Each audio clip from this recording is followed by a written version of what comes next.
Hello peeps, Deadbug Davey's out, and I ain't been on, well, seems like I ain't been out and about for months now, but I have, but just haven't recorded nothing. Anyway, I'm out and about because I got bored and I decided to buy myself a new little bike. Yeah, kind of got a little bit fed up with just road stuff, so I thought to myself, buy myself something like a little, what would you call it? Not a child's bike, enduro? Yeah, an enduro bike. It's a KLX 250. These are actually pretty few and far between. I haven't seen many of these in the UK. Let me just do a walk round. It's a 2019. I bought it off a gent who actually, it was a Kawasaki owned motorcycle.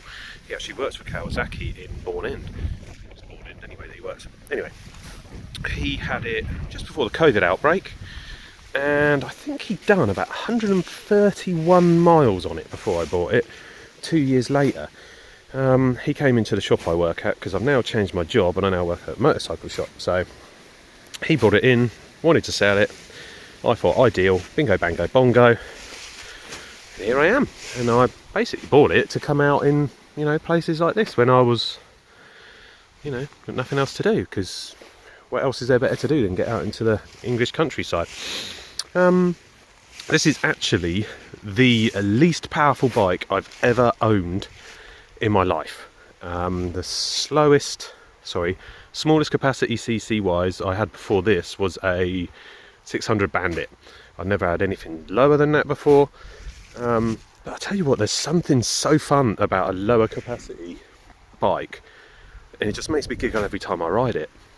It kind of takes you back to when you were a little bit younger and you actually enjoyed riding, instead of just thinking you need to go fast, or, you know, you needed somewhere to go, and instead of just having a bit of fun and just riding. But I absolutely love the thing.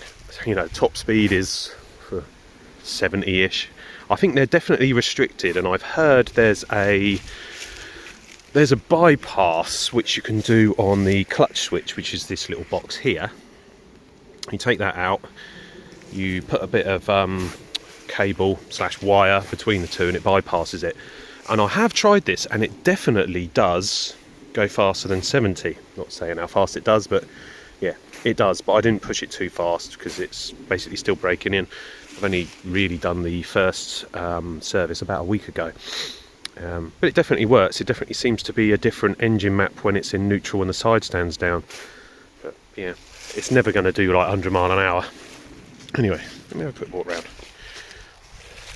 So, while I'm here, I might as well, actually, let's go back to here. Go through a couple of extras that I've done. These were, seeing as I told you I work in a bike shop now, these were actually on a KTM which was sold, and the guy didn't want these for some apparent reason, so they were going to end up in the bin. So, seeing as they're like bark busters, you know, they're not cheap things, I thought, I'll have them. Perfect.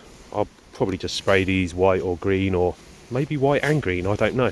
Have a look, see what you think. Comment in the comments down below if you like them.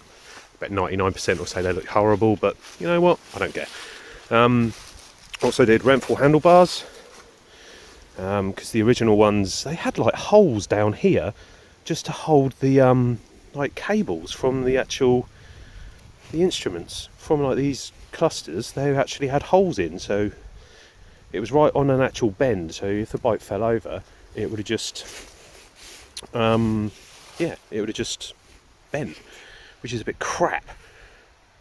Right, hang on one second, I've got a gentleman coming up and he's going to walk past the bike, so I'm just going to pause it, okay? 1 minute. I'm back. There he goes. Right, so yeah, there was a hole in it here, so if the bike ever fell over, I heard that the handlebars would just bend up, bend down, whatever, they were crap. So Renthals were the way to go. Got them from work. Also got a Delcovic exhaust. Baffle is out. It's not a full system. It comes down to here, so it's like a link pipe. I have been looking into headers, but they're not that cheap. It's kind of annoying. I found cheap Chinese knockoff ones for like 60 quid. But are they going to fit well? I don't know. I may risk it for a chocolate biscuit. Other ones, like FMF ones, are like 300, 400, 500 quid, something like that, for like the one with a little power bomb bit. But for a bike like this, I'm not sure it's even worth putting full system on, especially if you're going to pay like, you know, 400 quid plus for a header. No, not worth it. What else have I added? Let's go around the other side.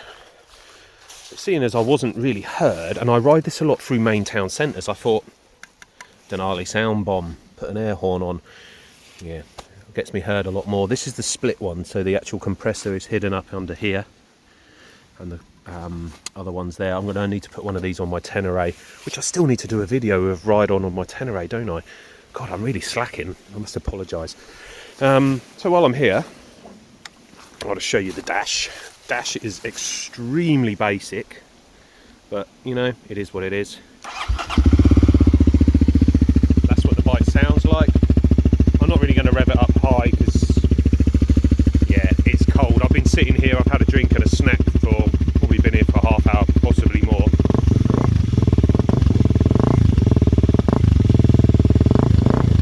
Yeah. You'll hear it better when I actually do a ride around on board. Really, I should have done an air horn, but yeah, see if we can actually hear it.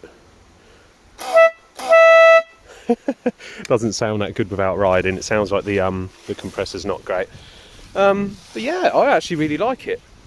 My plan with this, actually, let me not do my plans, let's do the things I don't like too much, because one's just pointed out at me.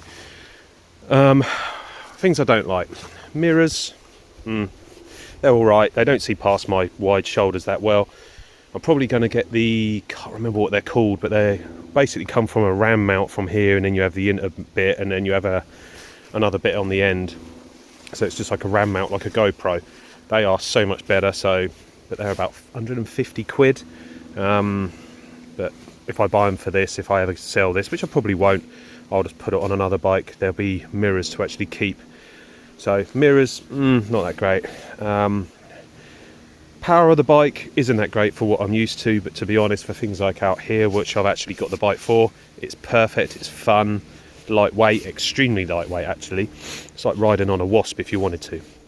One thing I definitely don't like is coolant bottles on the outside. You know, there's no cage protecting it. There's a cage there, but you know, if the bike did fall over, highly likely you're going to damage that. The battery's behind this panel, so there was nowhere for that to go really. So that's one thing I don't like. Everything else is form and function basically, so you know, indicators, ideal for what they are. I'm not going to bother changing those, but everything else is actually really cool. I actually really like it.